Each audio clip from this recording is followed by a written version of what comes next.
malam pemirsa, langsung dari studio IDX Channel Jakarta, saya Prasetyo Wibowo kembali hadir dalam Market Review, program yang mengupas isu-isu penggerak ekonomi Indonesia. Live streaming kami bisa Anda saksikan juga di idxchannel.com. Dan pemirsa, langsung saja kita mulai Market Review selengkapnya.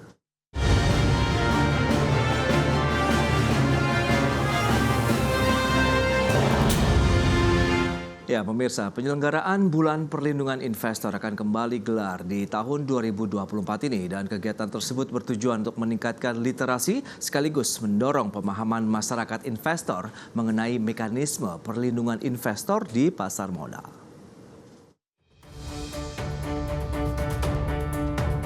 Bulan Perlindungan Investor atau Investor Protection Month merupakan program literasi dan edukasi yang menarik bagi masyarakat umum maupun pelaku pasar modal. Kegiatan yang diinisiasi Indonesia SIPF ini sekaligus menyebarluaskan informasi mengenai mekanisme perlindungan investor yang ada di industri pasar modal, sehingga bisa meningkatkan angka literasi masyarakat dalam berinvestasi di pasar modal yang menjadi langkah awal dalam memberikan perlindungan kepada investor dan calon investor. Kehadiran Indonesia SIPF di pasar modal Indonesia sendiri sangat dibutuhkan dalam memberikan perlindungan terhadap aset para investor yang ada di perusahaan sekuritas maupun bank kustodian. Dan pada tanggal 11 September 2024, Indonesia SIPF akan memperingati 11 tahun terbitnya izin usaha bagi PDPP yang sekaligus dimulainya perlindungan bagi investor pasar modal Indonesia. Oleh sebab itu, selama bulan September diperingati sebagai Bulan Perlindungan Investor atau Investor Protection Month. Indonesia SIPF atau penyelenggara program perlindungan investor efek Indonesia P3IEI merupakan anak perusahaan SRO yang diamanatkan oleh OJK untuk menjadi penyelenggara dan perlindungan pemodal atau PDPP di pasar modal Indonesia. Indonesia SIPF berwenang untuk mengadministrasikan dan mengelola dana perlindungan pemodal atau DPP milik industri yang dapat digunakan untuk memberikan perlindungan atas aset investor di pasar modal Indonesia. Jakarta, Tim Liputan IDX Channel.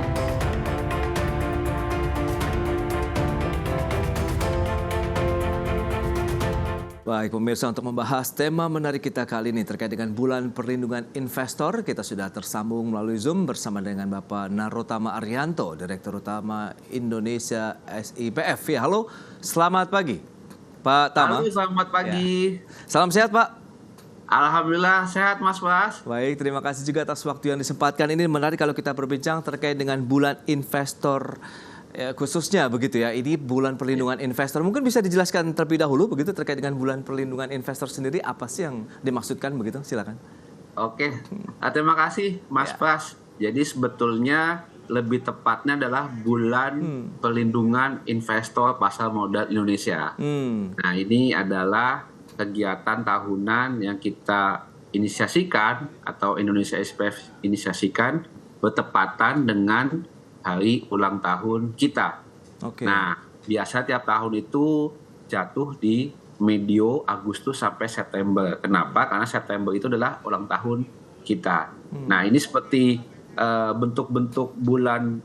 Mungkin kalau Mas Pas atau teman-teman semua ketahui ada bulan inklusi keuangan, hari menabung, bulan menabung dan sebagainya. Di pasar modal juga ada dinamanya Bulan Perlindungan Investor atau kita namakan Investor Protection Month. Seperti itu Mas Bas. Baik, nah terkait dengan Indonesia SIPF atau P3IEI ini, nah ini mungkin bisa disampaikan terkait dengan perusahaan apa, kemudian bagaimana perannya juga nih di pasar modal Indonesia. Ya. Mungkin nggak banyak atau belum banyak yang tahu ya, Indonesia SIPF itu apa. Sebetulnya kalau kita boleh berkaca kepada industri perbankan, ada nama LPS. Nah, kita tuh beda lah ya, beda tipis. Mas Pas dan teman-teman, antara Indonesia SIPF dengan LPS. Kalau LPS di perbankan, Indonesia SIPF itu di pasar modal Indonesia. Kita siapa sih? Kita adalah anak usahanya SRO atau yang terdiri dari Bursa Efek Indonesia, KSEI dan KPEI. Nah, kita adalah anak usaha 3 entitas tersebut. Nah, Mas Pas, uniknya kita nih, meskipun kita anak usaha, kita memiliki landasan hukum yang kuat. Salah satunya adalah melalui POJK tersendiri. Selain itu, alhamdulillah, pada tahun 2023 kemarin, perlindungan kita itu underlying hukumnya atau dasar hukumnya sudah masuk ke undang-undang. atau Undang-Undang P2SK. Nah, tadi kalau kembali ke laptop, pertanyaan Mas Pras, bentuknya bagaimana sih? Ini amit-amit ya, amit-amit saya katakan, kalau ada kejadian di pasar modal, misalkan nih teman-teman, si X lah, jangan teman-teman si X, memiliki BBCA 1000 lot misalkan ya. Tidak ada instruksi jual, tidak ada perintah jual, tiba-tiba tinggal 500 lot. Nah, inilah resiko yang kita lindungi, kehilangan efek di pasar modal Indonesia. Indonesia SPF akan menjalankan fungsinya sebagai pengganti atau memberikan klaim kepada nasabah atau kepada pemodal atau investor yang tadi tanda kutip kehilangan efeknya di pasar modal Indonesia. Kurang lebih seperti itu, Mas Bas. Baik, itu dia bentuk perlindungan yang diberikan oleh Indonesia SIPF terhadap para investor di pasar modal. Lantas kalau kita bicara mengenai besaran maksimal aset begitu yang dilindungi, kita akan bahas nanti di segmen berikutnya. Pertama kita akan jeda dulu sebentar ya. Dan pemirsa, kami akan segera kembali usai pariwara berikut ini.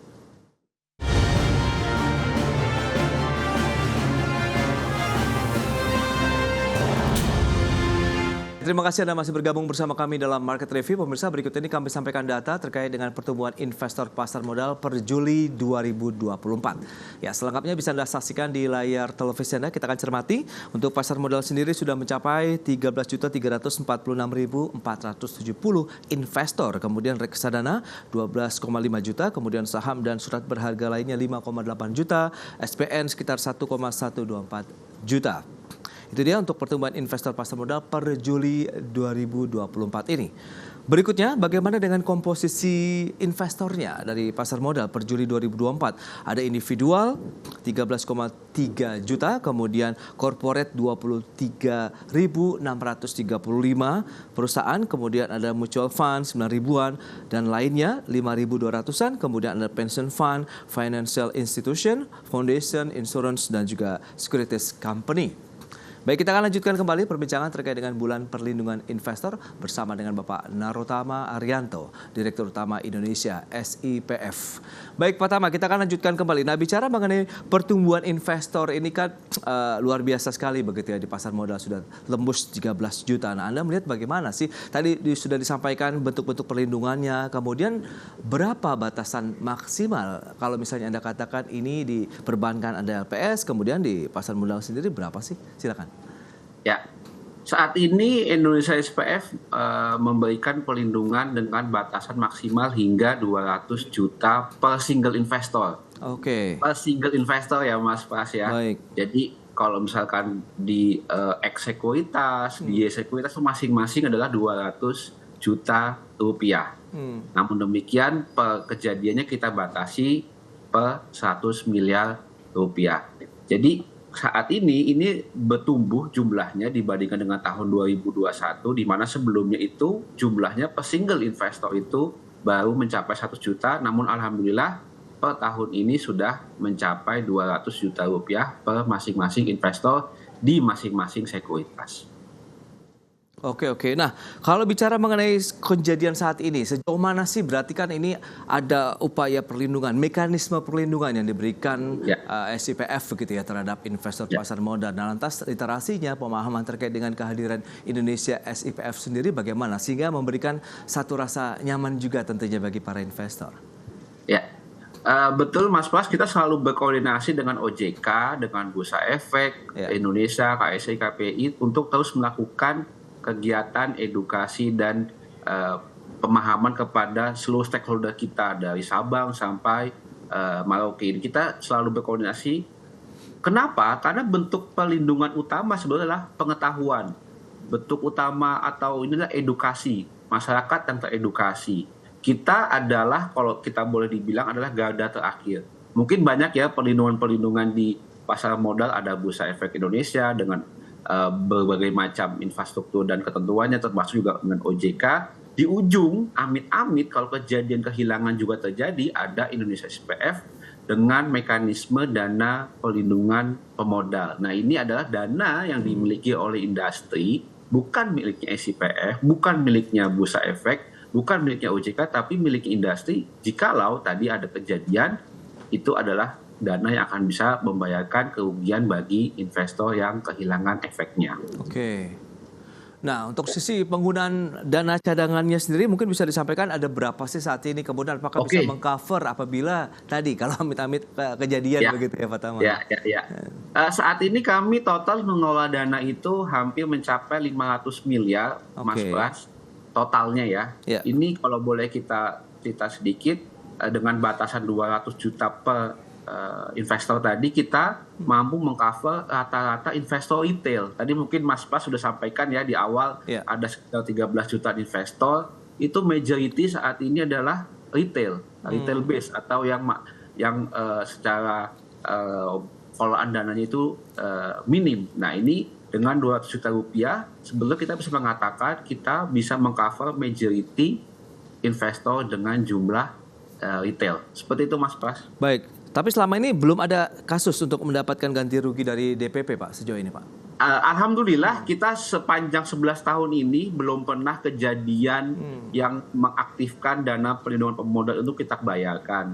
Namun demikian, sepanjang kita berada ini kita selalu membuka layanan konsultasi maupun aduan. Nah, itu ada beberapa yang masuk memang, Mas Pras. Tapi semuanya alhamdulillah bisa diselesaikan baik di tingkat sekuritas masing-masing maupun hanya kesalahpahaman atau kesalahan data terkait dengan settlement belaka. Itu seperti itu Mas Pras. Oke, berarti kalau memang belum ada kasus begitu satupun dalam 11 tahun terakhir, inisiatif apa saja yang sudah disiapkan oleh Indonesia SIPF begitu untuk bisa meningkatkan awareness lagi bagaimana pemahaman investasi di pasar modal dan juga ada mekanisme perlindungannya, kita akan bahas nanti di segmen berikutnya. Pak Tama, kita akan jeda sebentar dan pemirsa pastikan Anda masih bersama kami.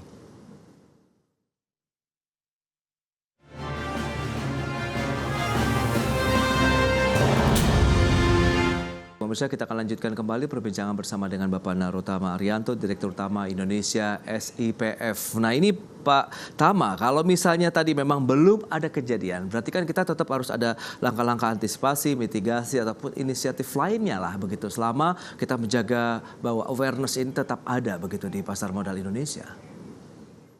Ya, betul. Terima kasih Mas Pras. Ini fresh from the oven nih teman-teman semua ya. Kita per Juli kemarin alhamdulillah disetujui untuk mendapatkan fatwa syariah dari DSN MUI. Ini sebagai bentuk komitmen kita untuk mendukung pertumbuhan atau perkembangan pasar modal syariah Indonesia.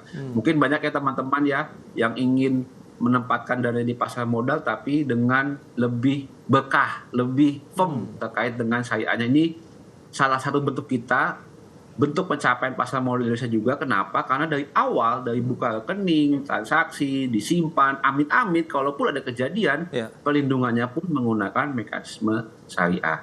Selain itu, kita tadi mungkin saya sebutkan di awal, alhamdulillahirrahmanirrahim, kita juga masuk ke Undang-Undang P2SK. Ini salah satu bentuk komitmen kita juga untuk menguatkan sebagai dasar hukum kita di negara Indonesia ini bentuk perlindungan investor di pasar modal Indonesia. Nah, penjawantahannya adalah apa? Kita mengeluaskan fungsi perlindungan kita. Salah satunya adalah ke securities crowdfunding. Ini mungkin sangat baru, sangat awam bagi kita semua juga. Tapi ini sedang kita diskusikan, kita level teknisnya kita diskusikan, tentunya dengan OJK maupun dengan BEI, KSI, KPI. Untuk apa? Untuk membahas teknis perlindungan apa terkait dengan pelebaran fungsi kita termasuk ke perlindungan ke efek-efek di securities crowdfunding. Seperti itu, Pas. Baik, nah lantas memanfaatkan kalau kita bicara mengenai bulan perlindungan investor. Nah, langkah-langkah apa saja yang akan digelar ataupun ada kegiatan-kegiatan yang membuat suasana menjadi lebih semarak, mengikut sertakan para investor pasar modal kah atau bagaimana nih? Ya, ini banyak ya rangkaian kegiatan kita selenggarakan. Ini teman-teman bisa lihat di IG kita di @indonesiaispf atau maupun melalui website di www.indonesiaispf.co.id. Berbagai macam kegiatan. Ada edukasi berbasis webinar, seminar, dan segala macam. Kita kerjasama kolaborasi dengan OJK, Bursa Efek Indonesia, KSI, KPI. Mungkin dengan teman-teman EDX Channel juga. Kita melakukan semuanya. Ada kompetisi yang bisa dilakukan oleh teman-teman semua nih. Ada TikTok, ada pembuatan video, ada karya tulis, dan sebagainya. Ini tentunya dengan berbasis atau dengan bertemakan pelindungan investor di pasar modal Indonesia. Nah, Mas Pas dan teman-teman, kalau teman-teman yang ikut dan baik dalam hal mengikuti kompetisinya, ini ada grand prize-nya nih kita nih, sama-sama belajar serta gimana sih mengetahui perlindungan investor pasar modal tapi di Jepang nih. Kita nanti sama-sama jalan-jalan, hadiahnya sama-sama kita belajar sambil jalan-jalan lah ya. Untuk apa? Untuk mengetahui perlindungan investor di pasar modal Jepang. Seperti itu. Nah, mekanismenya kalau mau ikut atau saya begitu pengen ikut gimana, Pak? Nah, paling gampang kita ikut follow IG kita ya di @IndonesiaSPF itu udah cukup komprehensif informasinya. Bisa juga di website kita di www.indonesiaspf.co.id. Kalau kita obrolin mungkin panjang, bisa baca teman-teman ya. Jangan lupa follow IG-nya tentunya. Mas Pas jangan lupa follow IG kita ya. Baik. Nah, ini menarik kalau kita lihat dengan persyaratan, kemudian tadi dengan harapan adanya perlindungan bulan perlindungan investor sendiri, begitu dengan kegiatan yang sudah dilakukan oleh Indonesia SPF, apa yang ingin diharapkan, the goals-nya lah misalnya.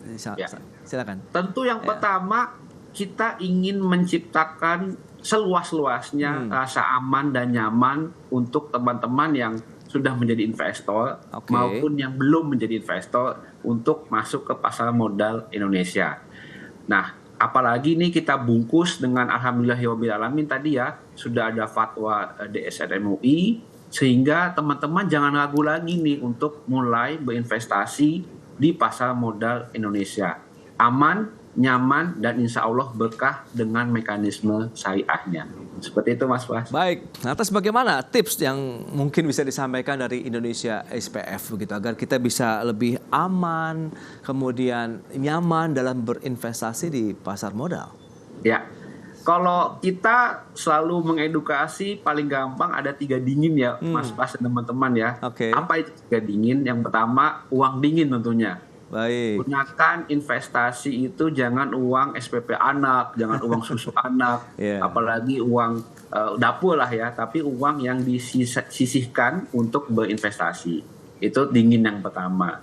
Yang kedua, kepala dingin. Kepala dingin artinya apa? Kita pelajari portfolio atau efek-efek yang ingin kita beli. Kita pelajari apa-apa saja efek-efek yang ada di pasar modal, sehingga tidak pilih-pilih berdasarkan ketidakketahuan kita. Itu kedua, kepala dingin. Yang ketiga, hati dingin. Jangan ikut-ikutan. Kalau istilahnya anak zaman sekarang, jangan FOMO. Jangan ikut-ikutan, apalagi kalau ikut yang ini ya, influencer beli saham A besok naik, beli saham B besok. Nah, ini pakai hati dingin, jangan ikut-ikutan. Nah, ini kalau semuanya dingin semua dipakai, bisa menggunakan uang dingin, kepala dingin, hati dingin, insya Allah nanti berinvestasi di pasar modal menjadi lebih aman dan nyaman. Seperti itu, Mas Bas. Baik, itu dia, uang dingin, hati dingin, kepala dingin, dan nanti hasilnya pun cuannya juga ikutan dingin begitu ya. Kalau kita bisa melakukan segala sesuatunya dengan perhitungan yang matang, cermat begitu ya. Kalau kita bicara mengenai berinvestasi di pasar modal. Terakhir, ajakan untuk berpartisipasi ataupun himbauan seperti apa yang akan disampaikan? Oke. Teman-teman, ini jangan lupa ya, sekali lagi follow IG kita di @IndonesiaSPF atau main-main ke websitenya kita di www.indonesiaspf.co.id. Kita ada momen yang sangat menarik di tahunan ini, yaitu bulan pelindungan investor pasar modal Indonesia atau kita perkenalkan dengan Investor Protection Month. Ini kebetulan bertepatan dengan hari ulang tahun Indonesia SPF. Teman-teman semua bisa mengikuti rangkaian kompetisi yang ada dan dapatkan kesempatan untuk belajar sama-sama, jalan sama-sama dengan Indonesia SPF kemana? Ke Jepang untuk mengetahui perlindungan pasar modal di sana. Jadi kita belajar sambil jalan-jalan. Baik. Jangan ikut ya. Oke, terima kasih banyak atas informasi yang sudah disampaikan. Ini Pak Tama, sukses nanti untuk penyelenggaraan bulan perlindungan investor pasar modal Indonesia. Selamat melanjutkan aktivitas Anda kembali. Salam sehat Pak Tama, terima kasih. Terima kasih Mas Bas.